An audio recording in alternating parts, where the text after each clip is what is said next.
സങ്കീർത്തന പുസ്തകം 48 അധ്യായം 1 മുതൽ 14 വരെയുള്ള വാക്യങ്ങൾ. ദൈവത്തിൻ്റെ നഗരം. കർത്താവ് ഉന്നതനാണ്. നമ്മുടെ ദൈവത്തിൻ്റെ നഗരത്തിൽ അത്യന്തം സ്തുത്യർഹനുമാണ്.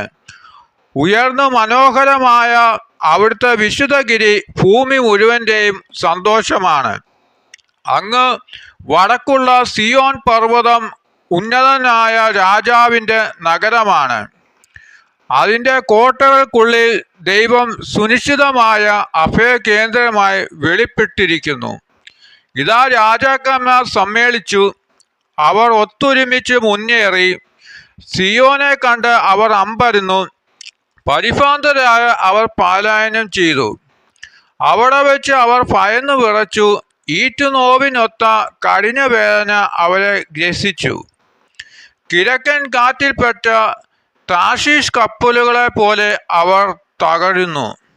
നാം കേട്ടതുപോലെ തന്നെ സൈന്യങ്ങളുടെ കർത്താവിൻ്റെ നഗരത്തിൽ നാം കണ്ടു.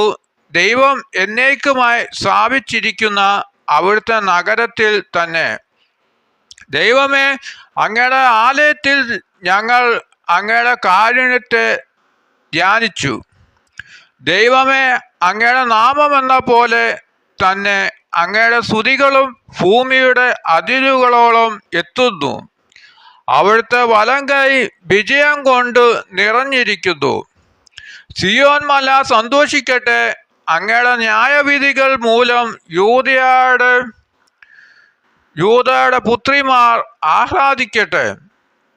സിയോന് ചുറ്റും സഞ്ചരിക്കുവിൻ, അതിന് പ്രദർശനം വയ്ക്കുവിൻ, അതിൻ്റെ ഗോപുരങ്ങൾ എണ്ണുവിൻ, അതിൻ്റെ കോട്ടളങ്ങളെ ശ്രദ്ധിക്കുകയും കോട്ടകളെ നടന്നു കാണുകയും ചെയ്യുവിൻ.